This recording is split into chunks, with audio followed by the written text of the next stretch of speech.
Bonjour la Chine, bonjour bana membre, bonjour ba maman autorité.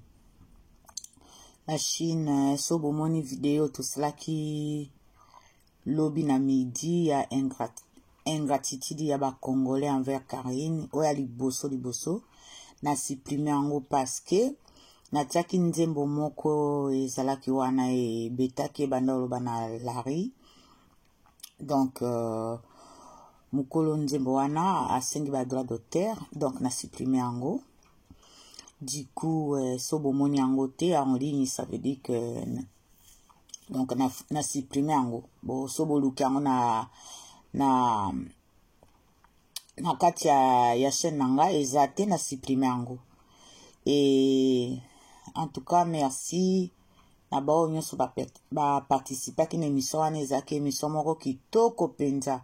Ezalaki émission kitoko mais talaka yango wana nazo senga banzembo misu na bando tiaka te apaka na nzembo ya X base nde na bando tiaka yango mais na kati ya nzembo ya X base wana ezo déranger nga mingi des fois nazoka ezo kota la misu batu misu ba reprochaki nga oui tozoka bakombo misu tolingi koyoka kango te.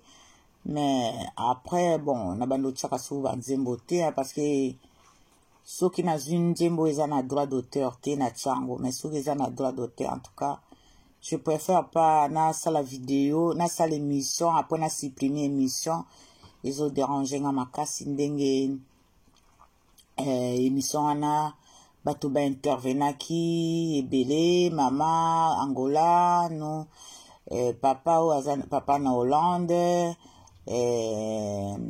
papa d'Allemagne, maman Norvège. En tout cas bato ba intervenaki ebele ba mama ebele ba intervenaki na émission wana et na regretter yango mingi. Bon nakoki ko vandisa yango te parce que YouTube mutakomela hinga, je préfère pas hein.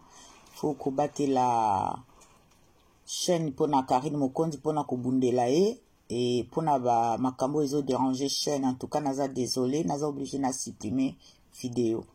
Donc voilà, na tongwa lelo, j'espère bino so boza bien. Et awa na Nantes vraiment mbula balobi mbula kake ba mbula penza ya kake mbali boso na mona ezo déranger vraiment nga makasi ezo beta ya minene après mkake ezo beta na ebite parce que ça dépend hein. Elem sunga na zana nord ba msu baza na sud ba msu baza na ouest ba lem sumbule za ndenge moko te. Bon na ebite kote ya Suzamaba soki mbule ezo beta ndenge nini menga siko na za kota emela dona do tozaka mbula ndenge moko parce que ngana toza na nord toza na quartier nord et na ebite soki Suzamaba baza na quartier sud ou ouest. Donc voilà la Chine nazo sale la bino vidéo na tongo pona loba na bino ke vidéo wana soboluki yango émission wana soboluki yango na supprimer yango par rapport à ba droit d'auteur ba senginga pardon bolimbisanga. Donc voilà et toza wana na kosala tout à l'heure moi direct ya même ba 30 minutes même ya ba 45 minutes poto koka kolobela la baronne. La baronne il faut kombo na eloba maka tous les jours. Bon après maman nanga moka tindele nga bon na ochana no sujet wana peut-être bo sipela nango batindele nga lo ba sujet to salango et na osala ka awa na osala vite fait hein.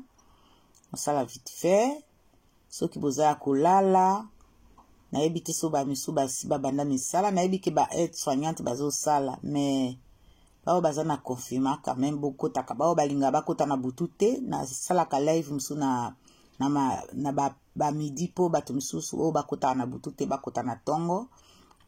Donc voilà la Chine et nazo sala live tout à l'heure. Ozala bokota bopesa ba suggestion na bino na ba point de vue na bino ndenge tomesana kolobela pona Karine Mokonzi. À tout à l'heure. Ciao, c'est Mère Fashion de Nantes.